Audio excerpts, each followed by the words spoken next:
Narsapuram parliament అభ్యర్థిగా BC మహిళను ఎంపిక చేసే జగన్ చరిత్ర సృష్టించారని గూడూరు ఉమా అన్నారు. తనకు రాజకీయంగా సహకరిస్తున్న గ్రంథి శ్రీనివాస్, శాసనమండలి చైర్మన్ కొయ్యే మోకేష్ రాజ్కు ప్రత్యేక కృతజ్ఞతలు తెలుపుతున్న గూడూరి ఉమాబాలతో మా ప్రతినిధి ఫేస్ టు ఫేస్. పశ్చిమ గోదావరి జిల్లా నర్సాపురం పార్లమెంట్ అభ్యర్థిగా వైఎస్ఆర్సీపీ తరపున సీఎం జగన్మోహన్ రెడ్డి గూడూరు ఉమాబాల గారిని ప్రకటించడం జరిగింది. ఇప్పుడు మనతో గూడూరు ఉమాబాల గారు ఉన్నారు. అసలు ఏ విధంగా రాజకీయంగా ఆవిడ ఎదుగుదల ఎలా జరిగింది ఏంటి ఆవిడ మాటలోనే తెలుసుకుందాం.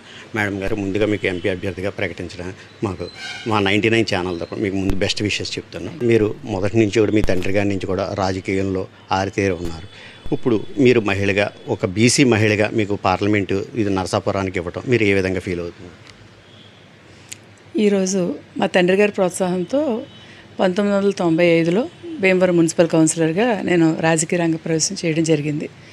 ఆ రోజు నుంచి ఈ రోజు వరకు కూడా నేను కాంగ్రెస్ పార్టీలో రాజశేఖర రెడ్డి గారితోనూ, తర్వాత వైఎస్ఆర్ కాంగ్రెస్ పార్టీలో జగన్మోహన్ రెడ్డి గారితో నా ప్రయాణం కొనసాగింది. 2000 సంవత్సరంలో భీమవరం మున్సిపల్ చైర్మన్గా కాంగ్రెస్ మ్యాండేట్ మీద పోటీ చేసి స్వల్ప తేడాలో ఓటమి పాలయ్యాను.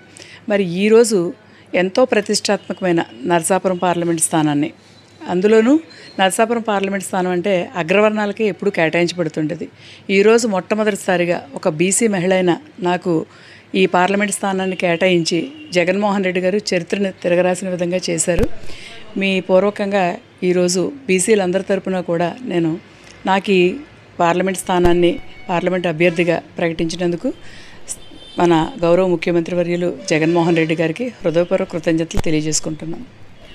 అటువైపు తెలుగుదేశం జనసేన ఉమ్మడి అభ్యర్థిగా త్రిపులారని ఆయన ప్రకటించుకుంటాం జరిగింది. ఇప్పుడు అంతా ఉద్దండుల మధ్యన మీరు ఏ విధంగా ప్రజలకి మమేకం అవుతారు? ఈరోజు అవతల అభ్యర్థి ఎవరైనప్పటికీ కూడా జగన్మోహన్ రెడ్డి గారు ఒక నిర్ణయాన్ని తీసుకోవడం జరిగింది. ఏంటంటే బీసీలు అనేవాళ్ళు బ్యాక్వర్డ్ క్లాస్ కాదు, బ్యాక్ బోన్ క్లాస్ అని చెప్పి ఆయన గత ఎన్నికల్లోనే ప్రకటించడం జరిగింది. అదేవిధంగా దాన్ని ఆచరణలో ఈరోజు నన్ను అభ్యర్థిగా ప్రకటించడం ద్వారా అందరికీ తెలియజేశారు. ఈరోజు నరసాపురం పార్లమెంటు స్థానం ఒక బీసీ అభ్యర్థికి, అందులోనూ మహిళకి కేటాయించడం అన్నది చాలా గొప్ప విషయం. ఇప్పుడు జగన్మోహన్ రెడ్డి ఆయన పాదయాత్రలో ప్రకటించినట్టుగా సంక్షేమ పథకాలన్నీ, నవరత్న పథకాలన్నీ కూడా మ్యాక్సిమం పూర్తి చేశానని అంటారు. కానీ దాంతోపాటే ఈక్వల్గా ఇటు రోడ్లు కానీ ఇటు అభివృద్ధిలో కానీ ముందని చేయలేకపోతుంది. అలా ఎప్పుడైనా ఏ ముఖ్యమంత్రి అయినా రాష్ట్ర బడ్జెట్ ఒక లిమిటెడ్ బడ్జెట్ ఉంటుంది.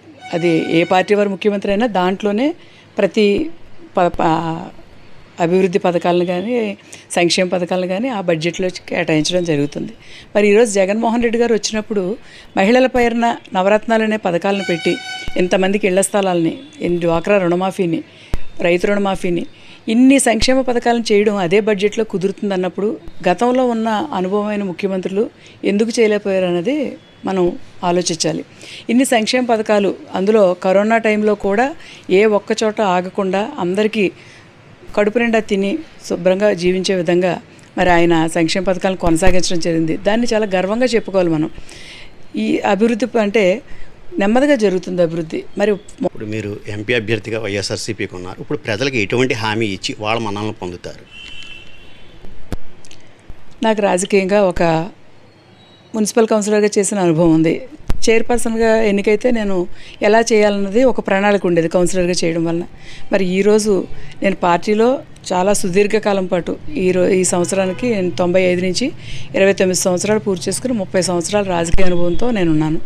అంతే తప్పించి నేను ఒక ఎమ్మెల్యేగా కానీ చట్టసభల్లో ఎప్పుడూ ఏ రోజు వెళ్ళలేదు. కానీ ఎలా ఉండాలి, ఏ రకంగా ప్రజలకు అందుబాటులో ఉండి మన పార్లమెంట్ నియోజకవర్గాన్ని అభివృద్ధి చేయాలన్నది కొంత అవగాహన ఉంది.